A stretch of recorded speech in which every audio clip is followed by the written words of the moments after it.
I turned 60 a few years ago. I stopped dyeing my hair.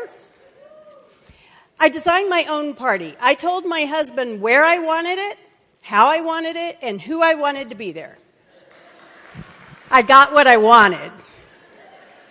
I got a little sassy. It was a good birthday. A few days later, I was thinking about 60, and I thought about my mother, who was 90. Wow, that's 30 years. What am I going to do with another 30 years? And if I live to be as long as my mother, 30 years is a third of my life. Another third. The third. It was a time of pondering. 30 more years. I don't know why, but I've always wondered what I'm going to be like when I'm old. I remember being in an early morning Bible study with other women my age, all of us very sure we were exceptionally wise and knowledgeable in our 20s. One morning, another woman, younger than me, said, "I can't wait until I'm a wise older woman." I remember thinking, you better start learning wisdom now, because I am pretty sure it's not going to be delivered with your Medicare card. I used to take my little boys to visit at the nursing home because I wanted them to be comfortable around old people. I noticed that in the nursing home, there are two kinds of people. There are the nice ones, and there are the other kind of ones. Over the years, I have noticed that the nice women did not become nice when they moved into assisted living with pockets full of butterscotch candies for little boys. And the other kind of ones, they probably didn't get grumpy or mean overnight either. One thing that I have come to know as a truth is that as we age, we just care less about what other people think of us. And we also, frankly, just have less energy to pretend to be any way.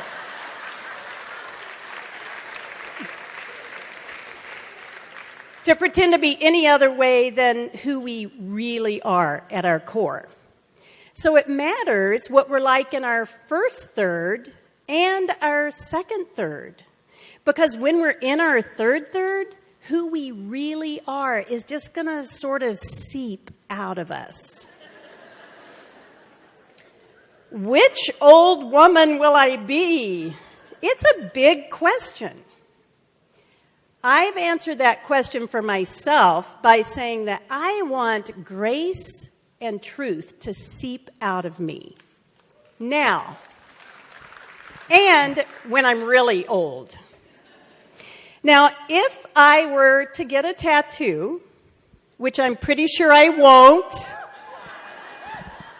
because I am in my third and my skin's getting a little stretchy. It would be grace on my left arm and truth on my right. Because I'm always trying to counterbalance grace and truth. It's the way that I'm intentionally designing my third, learning to balance grace and truth. Truth comes pretty easy for me. I can usually say what I believe to be true. Grace, though, I'm always learning, and often the hard way. I've had some great opportunities for learning grace.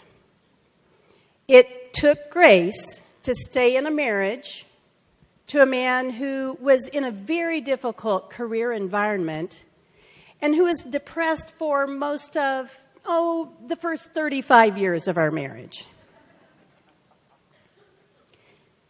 It's taken grace for me to learn to be a good mom because I didn't exactly grow up dreaming of being a mother. We have 5 kids. 5. They are now all 5 grown and responsible and in good relationships. Finally. A great source of learning grace for me is our son who has Down syndrome. From Joel, I've learned to fight for him and to love as he loves and to be patient.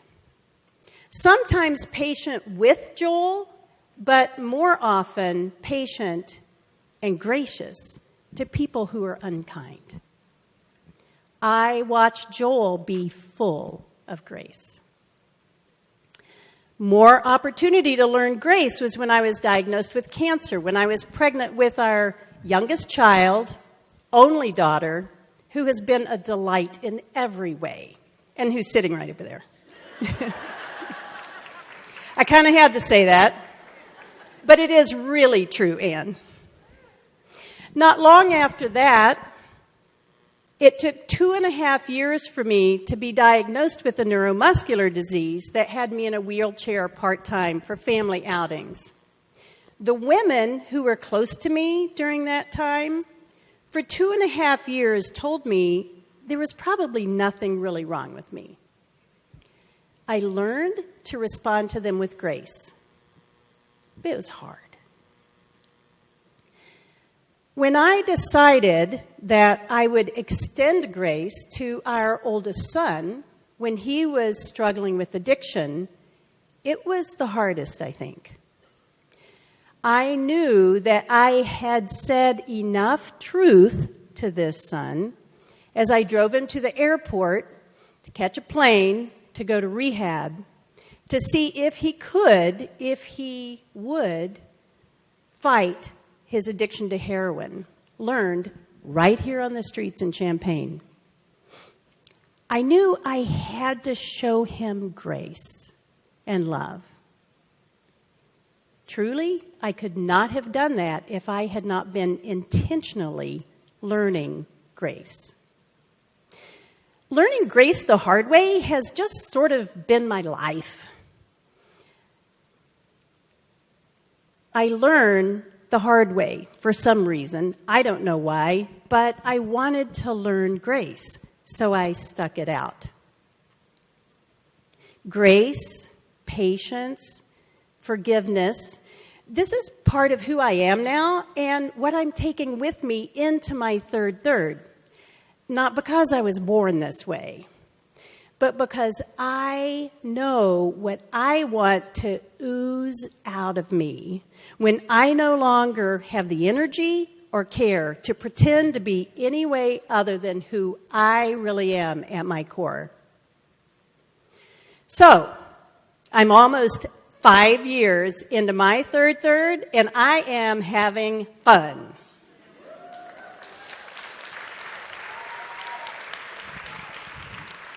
I'm practicing oozing out grace and truth. I'm smiling at the future, even if it lasts for another 30 years.